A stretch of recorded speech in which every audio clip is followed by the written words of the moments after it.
And booming with life. Over to you, Brady. All right. Well, I guess I'm just going to start by introducing our guest here. This is Krysania. She's a virtual performer in virtual worlds. So we're going to Hi. pick her brain a little bit, let her talk about her experience, and go from there. First, I guess I'd just like to kind of ask you to just give everyone a kind of brief rundown of who you are and what you do, and why you're doing what you do.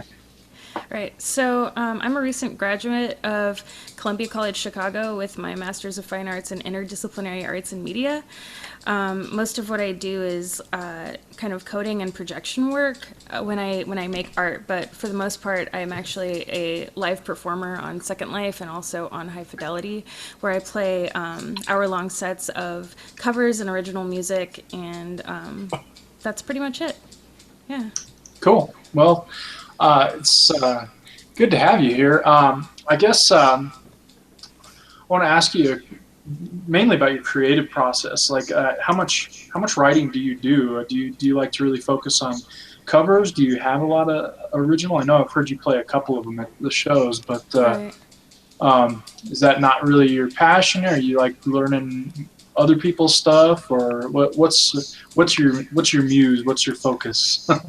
Well, I mean, I know a lot of cover tunes. It's kind of sad how many I actually know. It's an extensive list, which you can also find on my website. I do have like a song list for people to like go on there and request songs when they want to.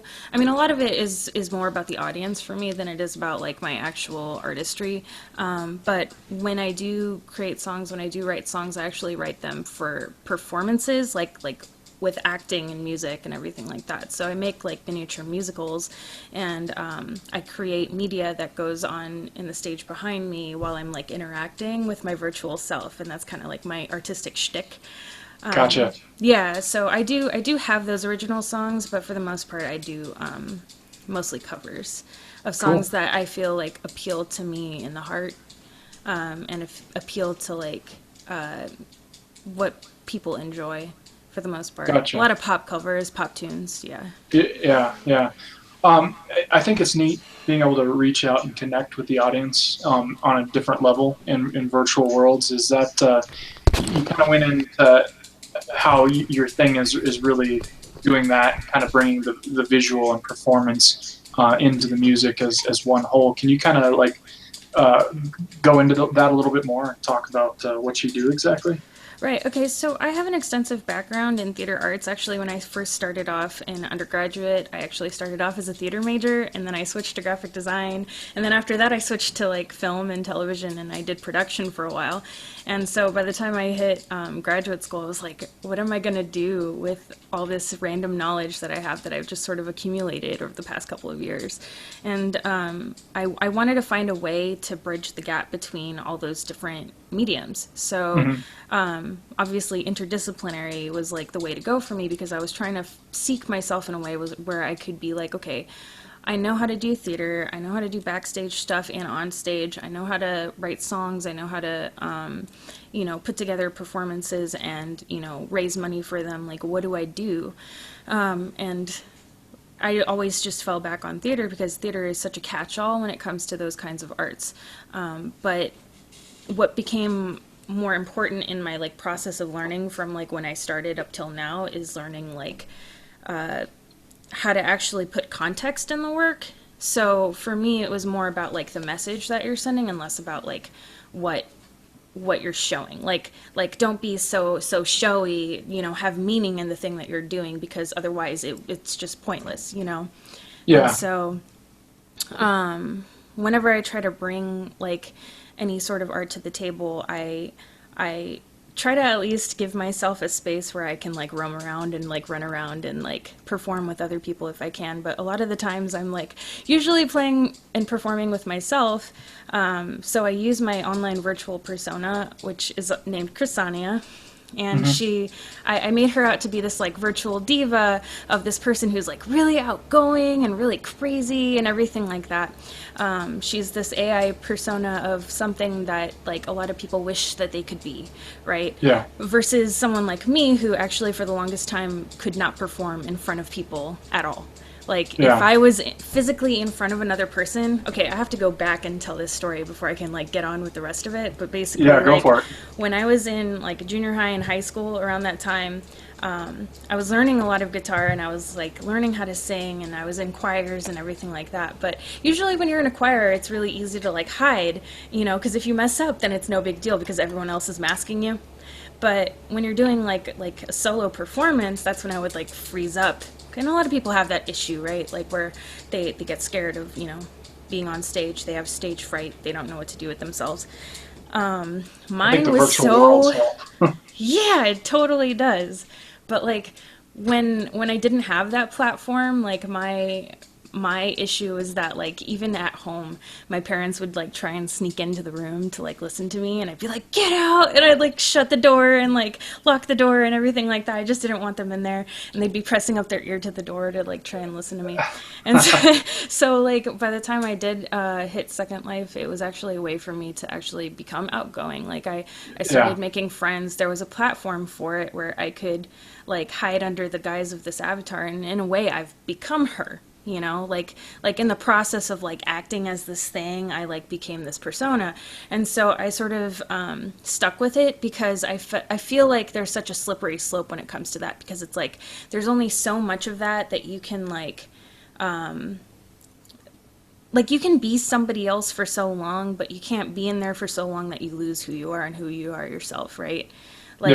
Like a lot of people, and here's a big problem with Second Life, I think, is that a lot of people go into Second Life and they separate it from their real life, but they dive into it so hardcore that like they lose what it means to actually live in the real world.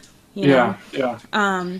And I didn't want that to happen to me, so I was like, okay, from the get-go, this person is 100% me. I'm not going to separate myself from this avatar, but by doing that, I'm also having a very distinct conversation with myself, because having an avatar is this reflection of me, you know? Whatever I put into her, like, even if it's some idealized form of myself, it's still something that came out of me. It's like this artistic creation that came out of me, and she exists for a reason.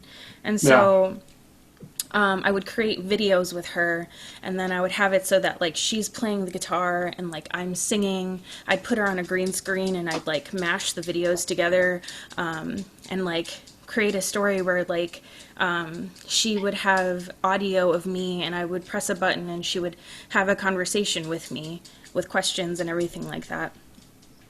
And I would have that back and forth banter with myself as sort of a way to be like, you know, these virtual spaces are a really good place to reflect on self-identity, but by no means is it something to replace who you are. You know what I mean?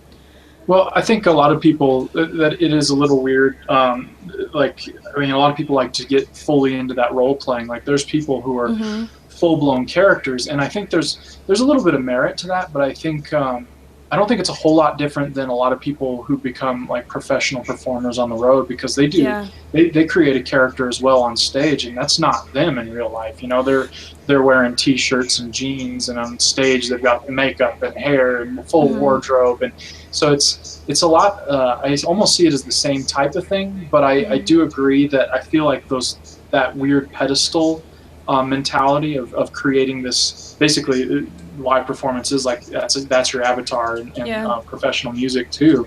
But I feel like that pedestal needs to be lowered, because music is changing, and the playing field is being leveled, for lack of a better term, you know. And because of technologies like this, I mean, we're having conversations from every corner of the globe right now, and that's it's moving in that direction, and the music industry is distributing amongst like fans, and it's getting easier to start businesses as a musician. And so I think that whole mentality might change, but at the same time it's kind of neat to see people perform, because it's like what you said, like you put those full performances together, and you got to create those characters and personas, and that's kind of part of it. But there's a place for it, and then you can't lose yourself, just like those musicians professionally on the road, I mean, I always try to tell people too, because I had such a hard time trying to defend this in graduate school too, right?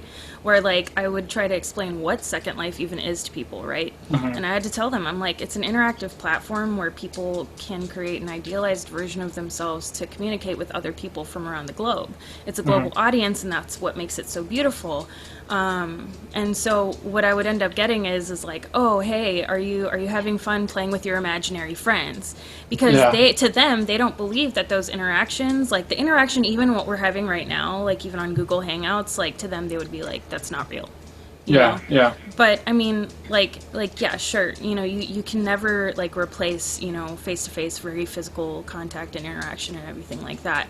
But there's also like a different kind of like, beauty that comes with having that kind of separation that you wouldn't be able to experience face to face at times.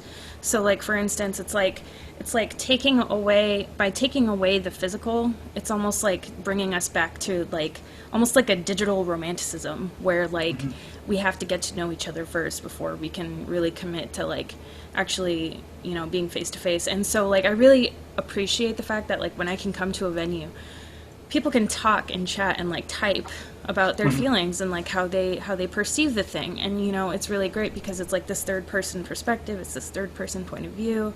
yeah, And like I see those people as very real people. They're showing like to what they think is the best of themselves. yeah. And in a way, to me, that is like way more real than what I probably would have seen in real life, because in real life we put on these clothes, we act in certain ways around each other, even in public, and it's like Yeah. that is an avatar in and of itself, and it's like Yeah, how can people you put on the say show.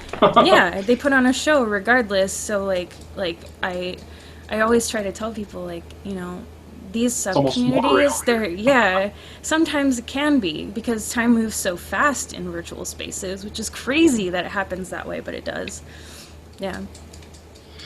Well, I find I think a lot of people still have that separation between the real world and virtual world, when it's not really a whole lot different. It is the same thing in my mind, and I think it's getting more and more that way. I mean, we're seeing celebrities and presidents and politicians and famous business figures all just pretty much communicating with the public over digital social media, and even getting in here. I mean, you can talk to just people you wouldn't even believe. I mean, I've talked to people in Second Life, and I didn't even knew who they were until after the fact, and they finally introduced their real self, and I was like, wow, I didn't even know I was talking to that person. And it's kind of like it's kind of interesting, but I don't know, that separation between the real and virtual worlds, I think that line is slowly blurring, and I think it'll be a good thing, because there's a lot of people with like anxiety disorders and whatnot that this is their comfort zone. I mean,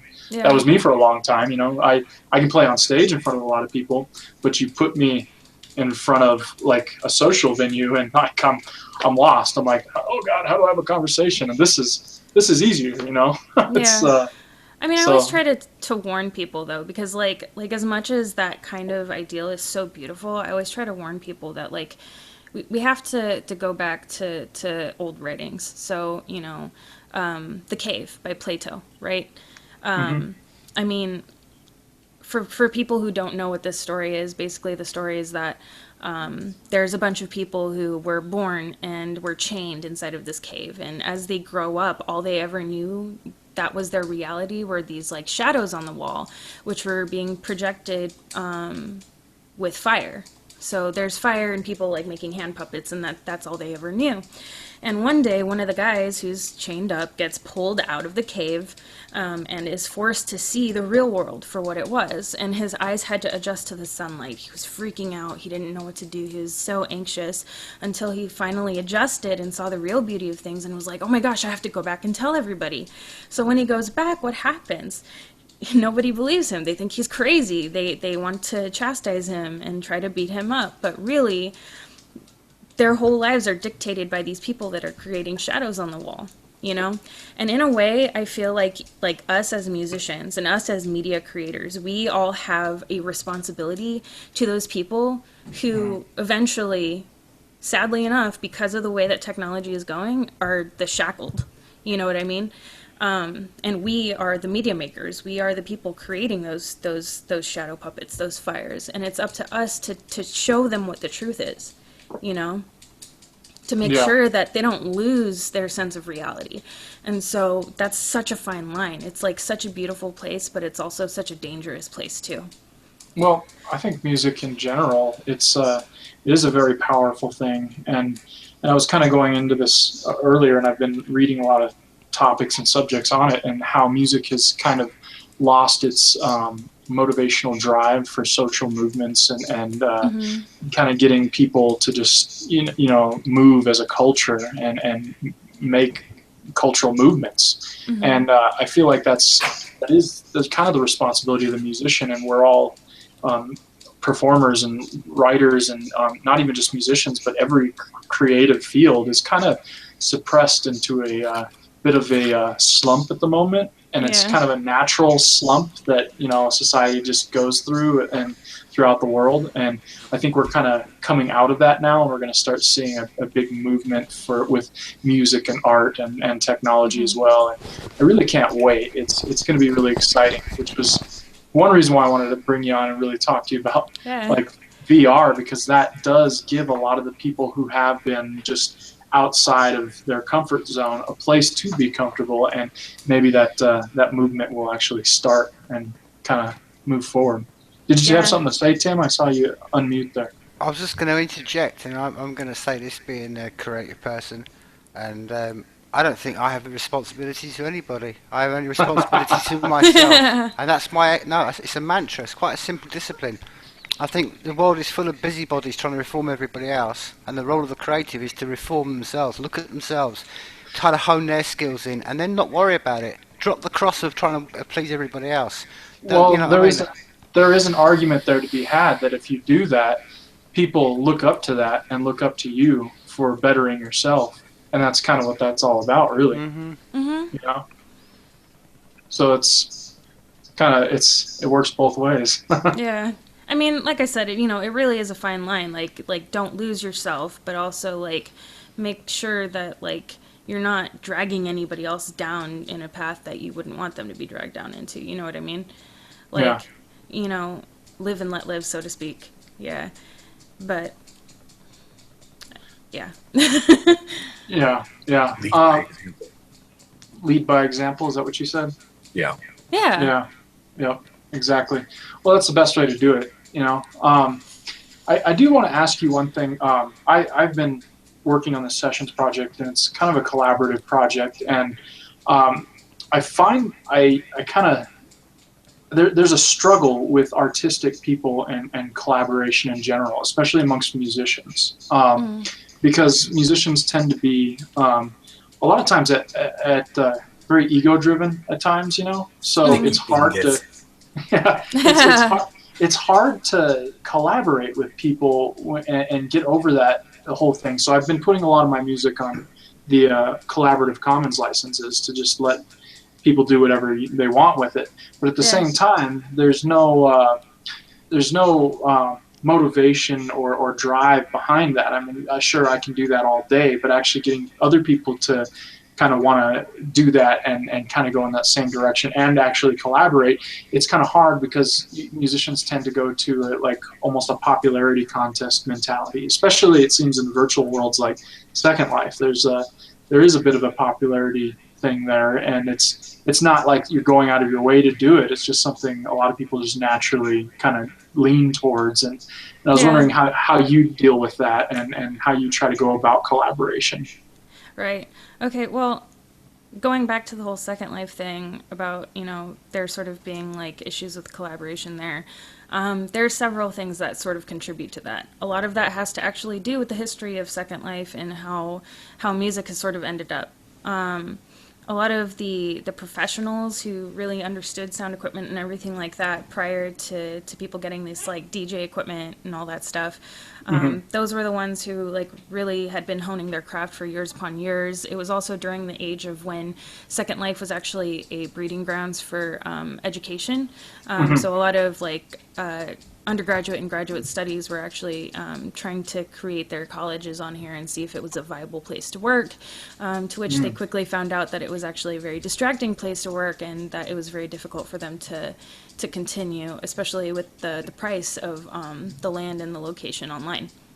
Now, when the streaming softwares got introduced into Second Life, and when people started monetizing, being able to give streams to people, suddenly you had an influx of people who believed that they could sing, believed that they could make music, but actually weren't very good at their craft. And you have a lot of those people who also have friends who would, tell them, yeah, you're so great, but would lie to their faces. And so you end up having an influx of these people who give you bad entertainment, and there's no checks and balances or anything like that. And of course the venues want to have as many performers on there as they can. Now there's a conflict of interest there because people who own venues, they don't get concessions. So what happens is they don't make money back from people who are coming to those shows. So what ends up happening is because they don't have concessions, they don't have the money to pay for performers. And a lot of people end up doing that straight out of pocket, or they had an art venue like Panorama Art Gallery used to do that, where they would sell artworks and also make money off of doing that plus live shows. But that kind of died because they didn't have enough patrons to support the music after a while. And so the people who were getting all the shows were the people who would do free gigs. And so all of a sudden the artists weren't being paid, venues were losing out on funds and everything like that. And the people who ended up surviving after everything is all those people who had hundreds upon hundreds of fans of this person who just did not do music well. And so all of a sudden the music lovers just slowly disappeared. And maybe about a year or two ago, another performer, Lacey Loner, and Lug Loner was her husband, but Lacey had died of cancer, and she was mostly in charge of the Australian side of things. And once her venue disappeared after she had died, music had just gone down from there. The venues disappeared, all sorts of things disappeared because they didn't have 24-hour music like they had used to. And so collaboration just became harder and harder and harder because, a lot of people don't want to spend the time to actually dual stream or triple stream because they don't want to spend the time to think about the delay and the fact that whoever's playing first can't hear the people who play second or third or fourth after them, and they never know what it sounds like unless someone records it for them and they go and listen to it later, So it's such a strange world and performance there. So it had always been a really difficult thing. But at the same time, I collaborate with people in Second Life in a different way. So instead, I will share music with other people. And then they would share their music, their live, original music with me, and I would play my version of those songs like I would a cover. And say, yeah, so-and-so wrote this song, I'm playing it on their behalf. So, there's a guy named Russell Epinem who's been there for ages and ages and ages, and I learned one of his songs and I played it for him. Nice. Stuff like that, yeah. Well, I've even, I see that's even kind of difficult because trying to approach people about that almost sounds I've been inviting people as an open invitation to my songs using a website called Soundtrap, which is basically like Google Docs but for song recording. And I've been trying to get people involved with writing songs with me like that, but it almost sounds like when you try to introduce that idea to someone, it sounds like you're like, hey, will you come write songs for me? And it gets a bad response, I've noticed. Totally. But I mean, usually those collaborations end up happening because of months upon years of just interacting with that person and hanging out with each other. A lot of the people that I've stuck around with have always been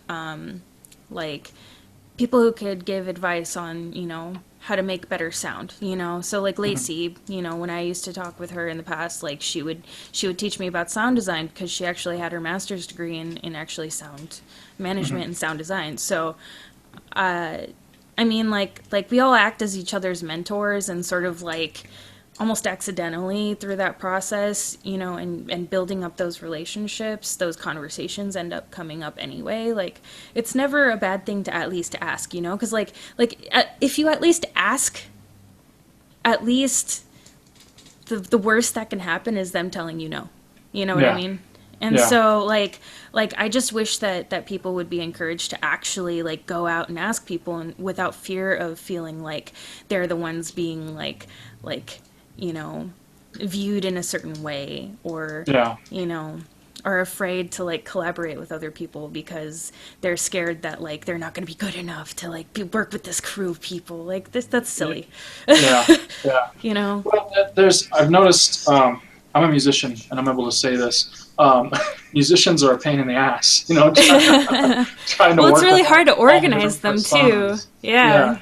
Yeah. I think like Tim likes to say, it's like not just musicians, but artistic people in general. It's like herding cats. You know, it's like it's not easy, and they're all some of them are ego driven, some of them are not ego driven and totally like reclusive and difficult to pin down, and some are kind of flaky artists because that's unfortunately just an artistic trait in a lot of people. So it's all the different personas. It's hard to kind of mesh and get them to collaborate in any kind of like direction, but I am seeing some things happen in the music industry. Like I've been looking at all these different platforms that are like shared ownership platforms of like publishers and production companies, and they're starting to move in this collective ownership mentality. And I think music would do better like that, but it's still in the very early stages of it, and it's hard to say who's going to actually do it right, or if it's even the right direction to go. But I do feel like that's kind of like what music was meant to be. You know, you sit around at a party or a campfire and just play music together, and that's I feel like we're kind of moving back in that direction, slowly but surely. Yeah, I mean, it's definitely going in that direction for sure. The thing that's worrisome about that, though, is just mostly like the industry of it all, because I just feel like a lot of people who end up working on those songs, they don't end up getting the compensation that they deserve for the things that they write. And so it's like how people have to think of like how they're gonna make, you know, a living off of it too, you know, because it's such a beautiful thing. And it's like, if people aren't motivated to like perform and motivated to like work on things, I feel like they should be compensated for their work, you know. It does take a lot of mind power, it does take a lot of like effort to like create something like that. And, you know, people can look at me and tell me, like, well, it's just music. Like, everybody listens to music. Everybody plays music. And it's like, yeah, but anybody can pretend that they're an artist, but there's only so many people who can really claim that they're professionals at their works, you know? Or, for instance, anyone can say that they're a doctor, but, like, you know, just because you say you're a doctor doesn't mean you are one. Yeah. I mean, you might know how to patch a few wounds here and there, but that doesn't make you a doctor. So, you know, I just wish that people would understand, like, the professionality that can come into play, and that, like, by doing this collaborative stuff, that somehow they find a way to appreciate each other more than they are now. Yeah.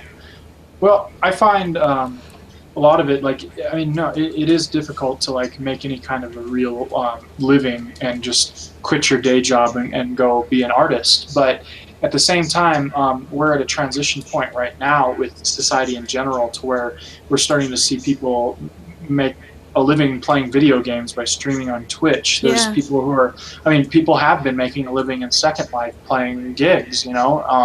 It's not like a six-figure income, but I mean, people live like between that and all the other things that they're doing, you can actually find a way to actually make a living. And I feel like the idea of a quote-unquote job or making a living is going to really, those lines are blurring as we speak right now. And as we move to a period of where crowdfunding and music and getting the fans and the musicians and the artists all involved on the same level, to where they're all benefiting from it. Like, there's platforms that will actually pay you to curate independent artists, and there's platforms that'll pay you to just like and subscribe and actually read and comment on things in some meaningful way. And if you get enough upvotes, like on a Reddit type platform, it'll actually pay the fans, and then some of that actually has a positive feedback loop, because a lot of times they end up, instead of just like quote unquote cashing all that out, they're not really making a living, they're just making a little bit of extra money and end up going and handing it to a lot of the artists or crowdfunding campaigns. And there's a lot of platforms building on those ideas, and I really can't wait, because then that whole idea of not being able to make a living off of your artwork will slowly dissipate, and it needs to. I mean, the idea, I mean, we're going to have 10 billion people on Earth in like another 30, 40 years, or probably less, because it's kind of an exponential growth thing. We can't really have jobs for everyone. We've got to figure out a new way to really have a functional society on a global scale, and that's really the direction it's going. And I guess, like they say, maybe music will actually save the Earth. Yeah. I mean, honestly, like, that's where I believe that virtual reality is such a key component in that, because I feel like as time moves forward, I mean, I'm sorry, like, for a lot of musicians and a lot of artists, it is a money sink to have to go to venue to venue to venue while lugging all your equipment, plus your band, plus, you know, feeding yourself, plus finding lodging, you and know, you're worn and out. by the end of the That's hard day, work. like even when you get paid, like, even let's say you get paid a lot for a venue, the fact that you had to spend that much money to go out there to begin with, you're practically left with almost nothing left at the end of the day. And it's like, yes, it's a beautiful and amazing experience, but like, it's not helping anyone move forward in their careers, you know? And so that's where I think like virtual reality, and even augmented reality, gives people the chance to be able to like do Be the there. same thing, to actually like be with people. Yeah. That, I mean, that's where Second Life is so strong, is that like, you know, with Second Life music, I can actually listen to what people think. I can actually like have a much more meaningful performance with them there, instead of just playing the songs and then just hoping that they show up the next time, you know? Yeah. So, yeah. So I gotta ask. I know your mind's in a lot of technology and art and stuff, but what's a main theme behind a lot of the stuff you do and the work you do? Like, what's just one of your main passions in life and focus that really drives you? The more important thing to you in life? Being a millennial, I believe it's really important to address the millennials' like virtual identity crisis. Yeah. And the reason why I say that is because a lot of us have been raised pretty much sitting on a computer, like since the days of AOL. Okay. And most of our interaction with each other has always been through virtual means. I mean, we would go to school and like hang out with each other, but the way that like society has sort of turned up is that like we were raised in an era of an influx of just random information where nobody knew what to do with it. And nobody knew how to parse through that information, figure out what's real, what's not, what actually means something to them, what's actually just jargon, or what's just funny. Why we even a Dewey want to Decimal think about System cats, you know, cat memes everywhere, stuff like that, you know, and people sort of like finding their identity outside of the influence of like their social circles and their family and their friends and their, you know, their immediate environment, you know. It really did shape the minds of an entire culture within the flip of a coin, you know? Yeah. And so for me in particular, like I've had to sort of like try to understand who I was as a personality online, because like that personality was sort of formed unintentionally, you know? And I'm like sort of grasping at this like extension of myself. Because I feel like anything we put out into the internet, in a way, is like humanity's way of extending themselves out to be reached by other people, you know? And even if not by other people, just like to get a response from this like cloud of information that is so mystical and like, you know, so strange and constantly changing every day. And so a lot of my work has a lot to do with that. Gotcha. I think I think a lot of people these days do. Any millennial like is struggling with that same thing. So even if they're not talking about it, they're definitely thinking about it in some indirect way. And I mean, it's Yeah. something we all deal with. That's why I always say we almost need the Dewey Decimal System of the internet so we can actually classify and sort everything out and figure Yeah. out what is actually going on here.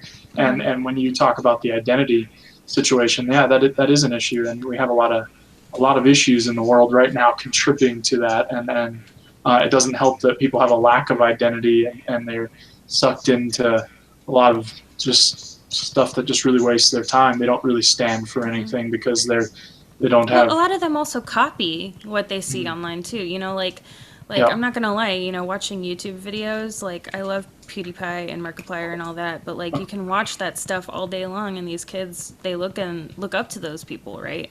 But I Yeah. mean, it's the same problem that we've always had from every generation of media, starting with like radio, then film. You know, all the way up till now with like the internet. You know, they're always gonna find those things to latch onto, but it's like because we don't really have a way of sifting through it, because we don't really have a way of like actually let me bring it back. Like to me the internet is like a giant brain. It's like a giant mind, okay? Yeah. And we've literally just gave it tons and tons and tons and tons of info. It hasn't had the time to process through all that. You know? The collective Yeah. hive mind that is the internet has not had the time to process what in the world just happened to it. You know? And it like in a way I feel like people are trying to create these like AIs to try and figure it out and everything like that to just sort of figure out what this thing even is. And it's like there's such an ebb and flow of information. You know, everything's getting lost in the ones and zeros of the internet. Like it's just so crazy, you know. Yeah. And we're letting kids interface with that. You know, Yeah. we're Yeah. we're So giving them it's such a messy thing. yeah. It is a mess. I don't know. I think that kind of leads in. I like to think about AI. I know a lot of people do. Some people think it's a solution to all our problems, and we might be able to sort this mess out and make it a little less messy. But at the same time, there's a lot of scary prospects for that. I mean, one, as a musician and a songwriter, for one, AI will make copyright obsolete without actually creating anything to back it up and like replace and actually like give people like, because I mean having ownership of something you put your life's work into is very important, and that's part of that identity crisis issue. Is if you can't tie an identity properly and solidly to your life's passion and work, and someone else can just go take it because copyright is obsolete, or AI just basically took all your notes and even emulated your own voice and just covered your songs, and it isn't even a human, it's just some AI robot on the internet copying everybody's music. That's actually a reality we're about to face in less than 3 to 5 years. And I think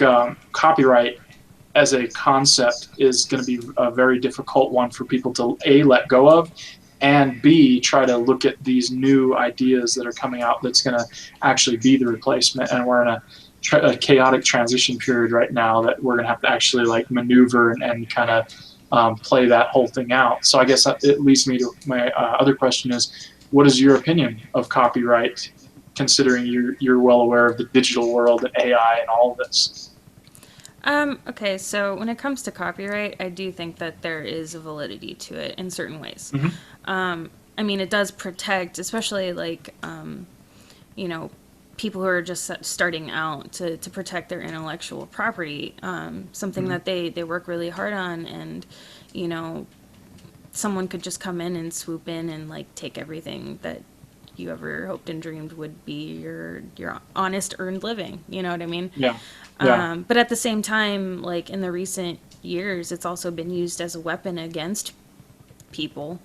I mean, someone could have written a song and a company would use a copyright against them saying, no, you signed over the rights to us, so it's ours now forever. You know, and they can't do anything about it.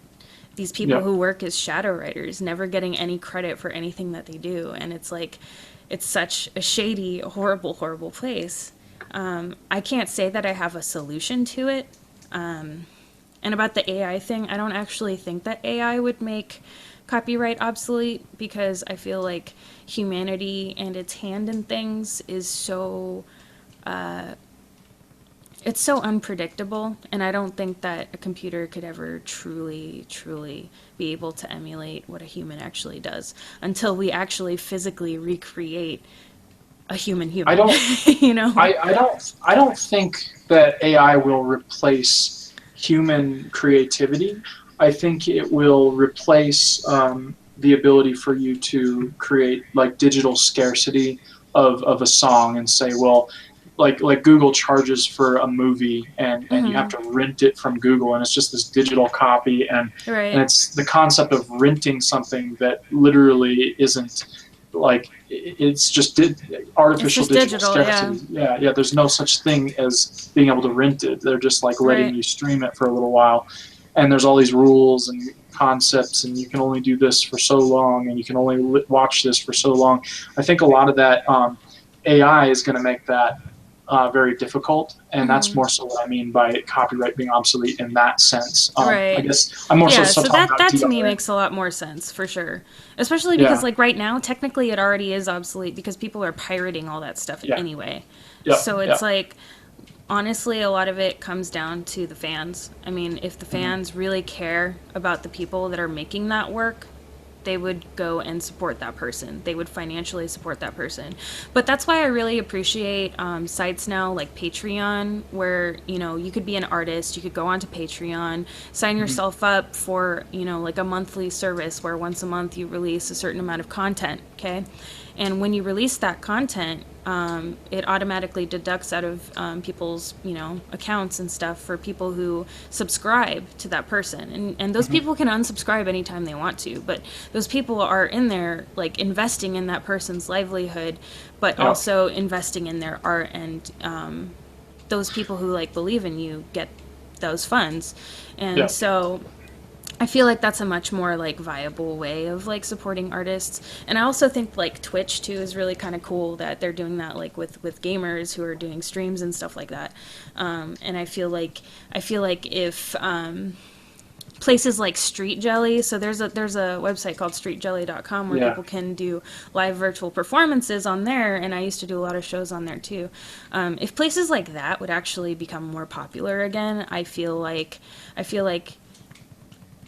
I just hope in the humanity of the world to be able to just toss some living money at these online virtual buskers who are, you know, spending the time to, like, hone this craft of entertaining people. Well, Yeah. I think we're definitely moving in that direction. We just need we just need to do some work. I have some links of some of the projects that I've been looking at that are doing work in those areas and crowdfunding and stuff like Patreon, but I like to call it like Patreon on steroids because they have some concepts that I'm just like, wow, that's pretty cool. And there's a lot of new technologies coming out, and it's pretty amazing. So I'll share some links and things that I'm into, and you can kind of look through it and if you're interested. But I think, Cool. are you on Patreon right now? I'm not currently on Patreon, no. Because I'm still mostly trying to find my way, you know, because I just graduated and I'm still, like, trying to figure out, like, what my next steps are. Yeah, yeah, And so I'm using this time as a time to, like, explore and also, like, go job hunting as students do, Yeah. you know. But it's always a fun one. more than anything, like, I just want to be able to, like, push my craft forward and to find a real, like, venue for it, which I haven't really figured out, like, what that is yet, since new media is such a, like, new territory. It's a new place for our generation. And so I still want to be able to, like, merge, you know, the physical and the digital and, like, bridge those gaps and almost work as this, like, digital shaman that, like, tries to bridge the gap of communication between, like, virtual bodies and physical bodies, and give myself a place to show people who I am in the whole rather than just, like, in the physical or just in the digital. Yeah. Yeah. So I got to ask, what has been the biggest thing you learned from really digging into I guess the virtual performing and stuff like this? What was the big aha moment that you discovered, or was there one at all for you? I discovered that there wasn't really any answer to any of the questions that I had, and I'm not saying that that's a bad thing, you know, like Philip Rosedale once said that like going into virtual reality and like dealing with virtual personas, it's kind of like being an astronaut, you know, you're going out there into this like abyss in this place that hasn't really been claimed yet in a way. You know, we're constantly creating new space, and now like the value of spaces become more valuable as more people go into it, you know, which I think is such an interesting thing to think about. And so when I was doing a lot of my work, I mean, I still hold myself up in my room. It was very hard for me to show anything that I wanted to do. And then by the time I hit the end of it all, I just sort of realized, like, you know, I'm not saying, like, the value of my work is valued by, like, who shows up to it, but, like... It's definitely an energy there. Yeah, like, there's such a difference between, like, people coming to a space and, like, entering those virtual territories with you versus, like, you just sort of working on your own in these virtual things and like creating videos for it. You know, when you create performances of these things, there's something spiritual about it. I guess that's what I wanted to say. Virtual space is a very spiritual land. And I think that a lot of people don't realize that. They don't understand that, like, it affects you. Like, it really does. It changes who you are. Whether you like it or not, it will change you. Yeah, it'll change the way you think and change the way you interact with people and everything. It's interesting. It's I love it. It really is.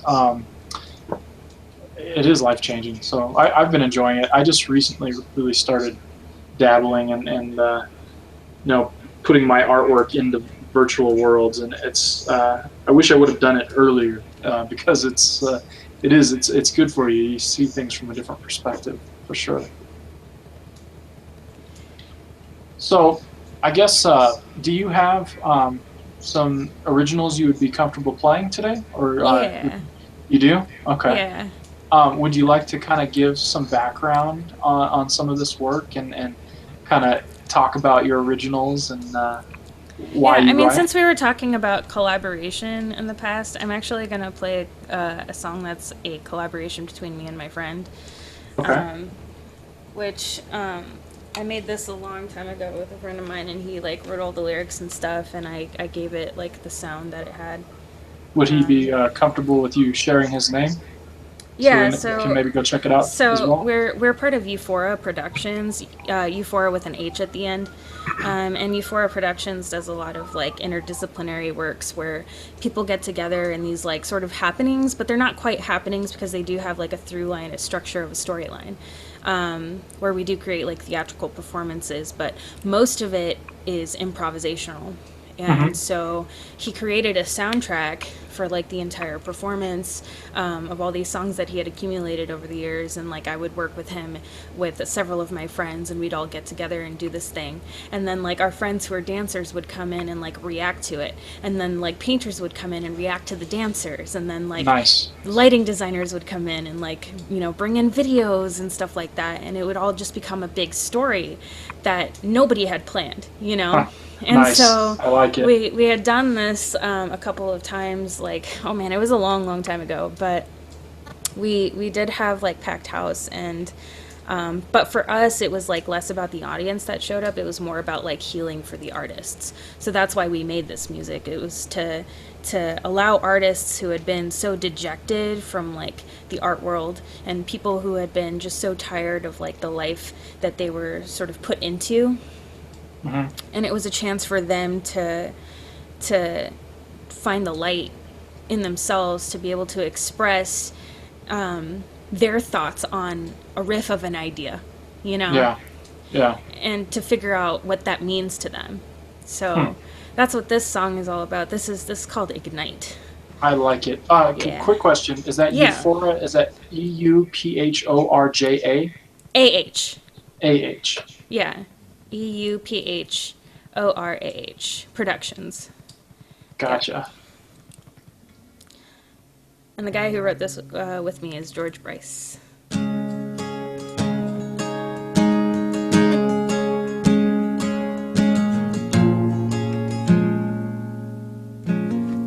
might have to give me a second really quick here. Go for it. Yeah.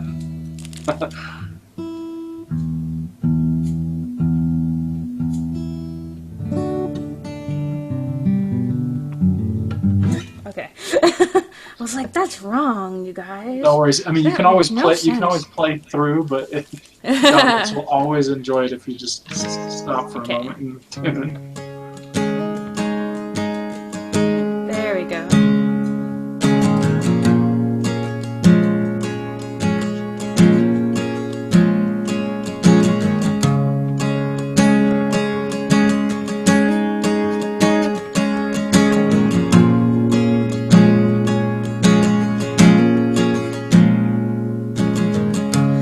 I'll write you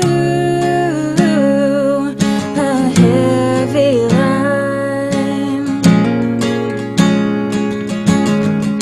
since I felt the fire in your mind.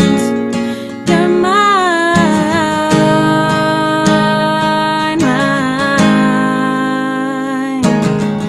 When did the stars collide?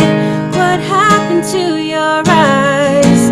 You let your heart decide, so love can override. Why does the wind cry? Where do you go at night? You let your heart decide when our souls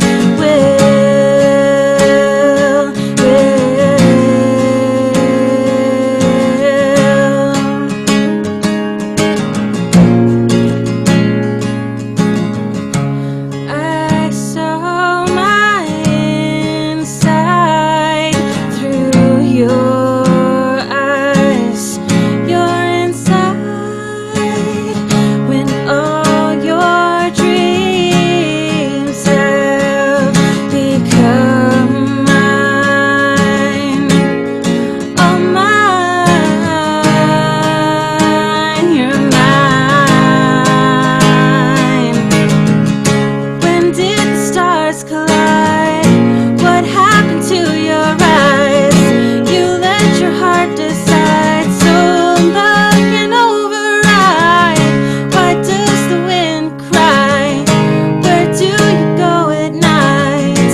You let your heart decide when our souls. When did the stars collide? What happened to your eyes? You let your heart decide, so love can override. Why does the wind cry?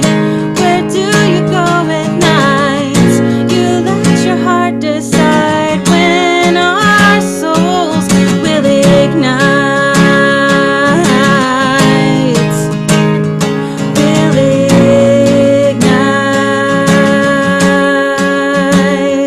Will ignite. Will ignite.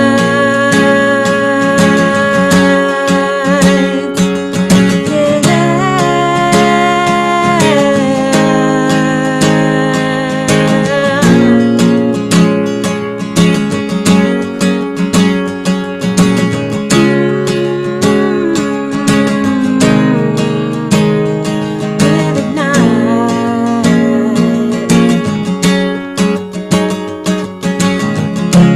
I saw my inside through your eyes. And that's it. Yeah. Freddie, you're muted. Yeah. Muted. I was applauding. I was. You couldn't hear it, but I was clapping. Yeah, I was gonna say, we have time for one more, or Oh, we can, if you want to do two. I would love to hear more originals. That's my thing. yeah, sure. Wait, hold on. Let me see. I'm gonna do this. This one's more of a silly one. It's called The Bogeyman. Okay, Yeah. nice. It's pretty simple, too. It just has 4 chords. For those people who, you know. Some of the best songs in the world.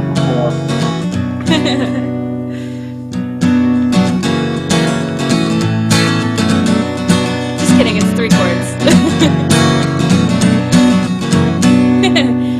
Once upon a time, there was a tale of a boy who had been so many places, met a girl and he had joy. He was once so terrified of the bogeyman beneath his bed, and he didn't seem to realize he was the bogeyman instead.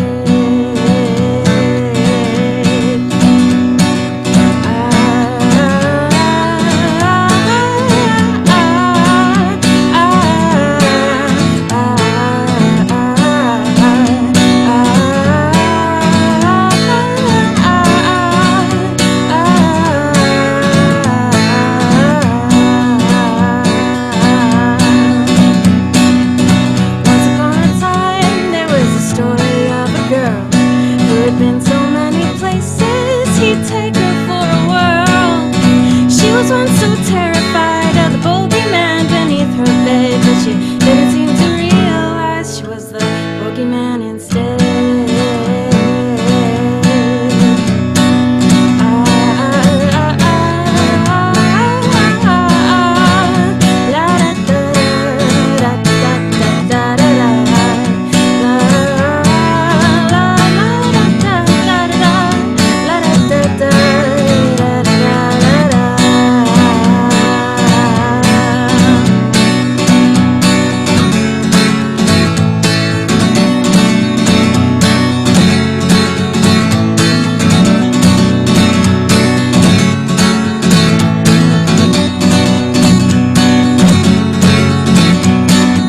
Once upon a time, there was a story of the bogeyman, and the bogeyman couldn't sleep at night, so it roamed from room to room.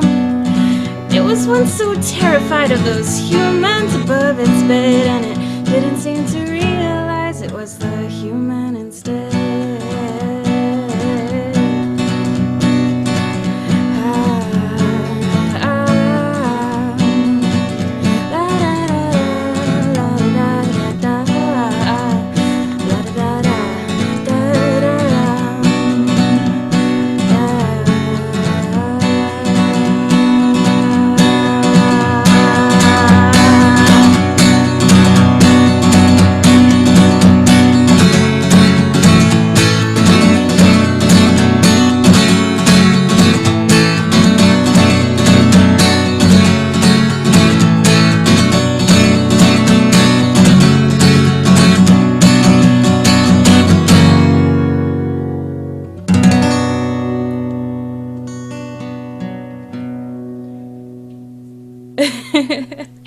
Very cool. I will actually unmute applause that time. Yeah, that was very nice. I appreciate you coming on to the show and sharing your passions with us. Thanks, you guys. It was It fun. sounds great. Tim, did you have any questions? I know you've been being artistic as well while we were talking. You have anything? Dude, Artception. I'm more in the quiet zone, dude. I'm in the creative one, so Nice. That's good. there's many more questions I'd have to ask, but that's for another occasion. Right on. Cool. Cool. All right. Well, I guess. I would have asked more questions, but Brady asked them all, and he asked them faster than I could.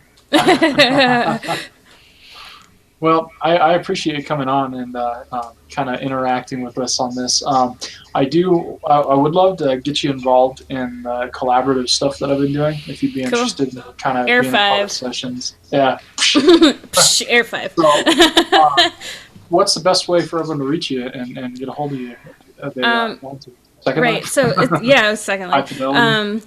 Yeah, it would actually be easiest. I do have a website, so it's universe.verb.com, and you Okay. can go on there, and there's actually like email addresses on there for contact info if you guys have that, or you could just find me on Second Life at Krysania with 2 A's at the end on Second Life there, and I do have a lot of shows going on all the time. You can always find me in events if you want to hear me play more music or anything like that.